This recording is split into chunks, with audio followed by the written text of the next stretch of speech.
Now, I think most everyone knows that I had a kidney transplant in May, and I had they put in two pediatric kidneys in my body, and as far as I could tell, those kidneys went to work right away, and they started functioning.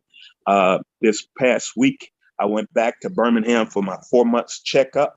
This time, not just the transplant team was checking on me, also the vascular surgery team that had to do vascular surgery on my arteries that was leading into my old kidneys. And of course, I had a blockage in my growing.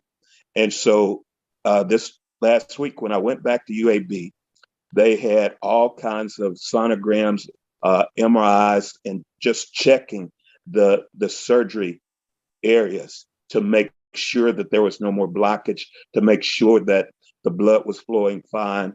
They put they put this blood pressure thing on my toes, on my legs, on my arms, and long story short, everything checked out perfectly.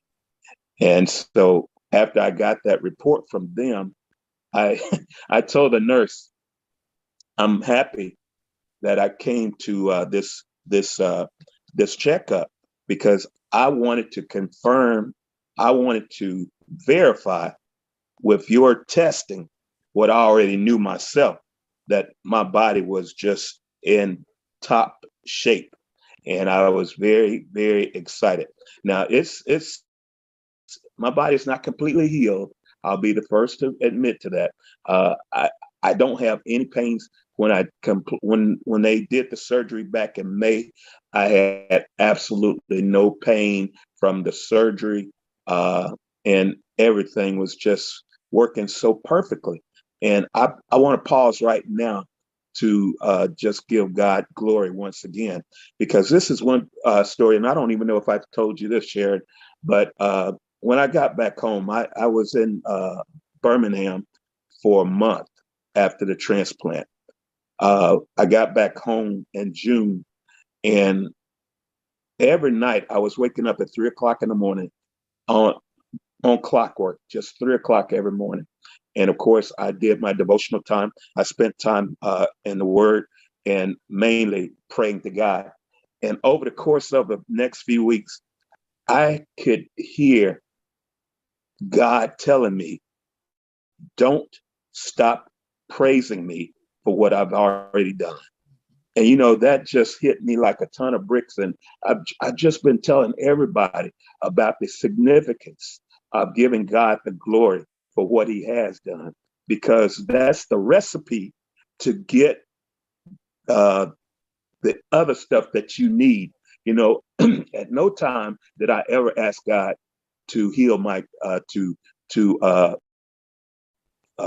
I don't want to say it the wrong way, because I did. I prayed often for him to heal my kidneys. He chose not to do so. But my point is, there were other issues that I was dealing with, and I just didn't want to not have God's blessings, God healing my whole body. And so all I'm saying is I'm on my way to that. Now, that was the first day I'm back on Birmingham again. The second day, I went to the kidney transplant doctors. Of course, every time I go, they draw my blood and they run all kinds of tests on my blood. And when I'm back here in Mississippi, I have to go to a local clinic, and they send the blood work uh, to UAB each week.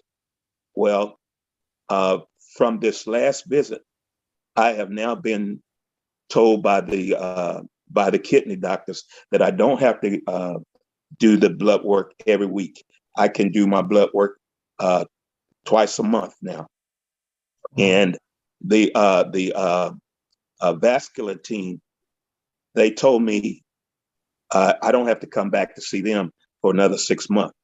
And then after that 6 months, it'll be once a year. And so the transplant doctors, once they got the lab work, They sat down with me and they were just looking at me. They were look, almost in astonishment.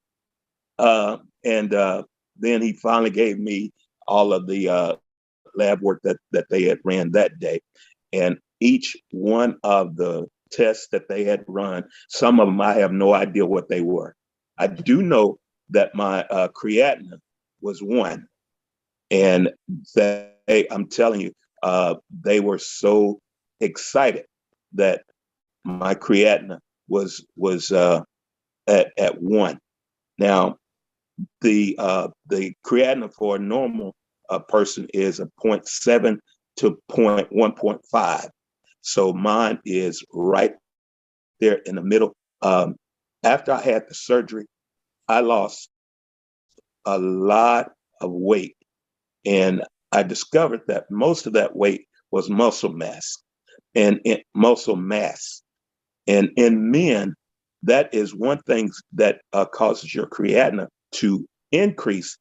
The more muscle mass you have, the higher your creatinine level is. But that's because when you have muscle mass and you got a lot of strength, the blood circulates in the body differently when you're, well, I'll just say weak. But they were so impressed with my numbers. They thought that everything was going well. What they didn't know. Now, I think I told everybody that I had got clearance to from the doctors to take my vitamins and minerals. I tried to tell them about HemoHim. I didn't have a pamphlet or anything that I could show them, so they didn't know what that was. But I've been taking my HemoHim, and since the last time I talked to you guys, I've also added the psyllium husk, and of course, I was already taking milk thistle. Now, the reason I added the psyllium husk in the milk thistle is because of I can't think of the doctor's name in Florida, but she was telling us that the milk thistle and the psyllium husk was good for keeping your blood sugar down. Now, I know I've told everybody that they are giving me a medication that is known to cause diabetes. So I absolutely refuse to take any kind of diabetes medicine. I wasn't doing no sticking or anything because I knew exactly what I needed to do to maintain my diabetes level. I've never had a problem with diabetes. I've always been able to maintain a good report on my A1C. So with the psyllium husk and the milk thistle, all of the things that they were telling me about the last time I was there about having to do some kind of glucose shot that they wanted to give me.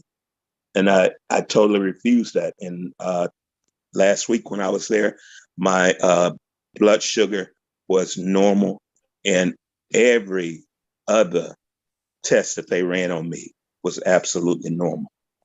I'm just so excited that I have these products, because one thing that I do realize that the medication, and I don't care what medication you take it, the medication is not designed to heal your body. It's not designed to strengthen your body. It's designed to make you dependent on that drug. And as Julia said earlier, usually if you use that drug for a prolonged period of time, it's going to cause other issues. So I knew I had to do something to combat all of the drugs that I was taking.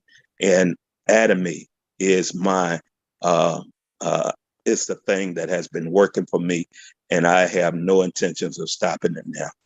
Thank you, Sharon. Oh, thank you. Awesome.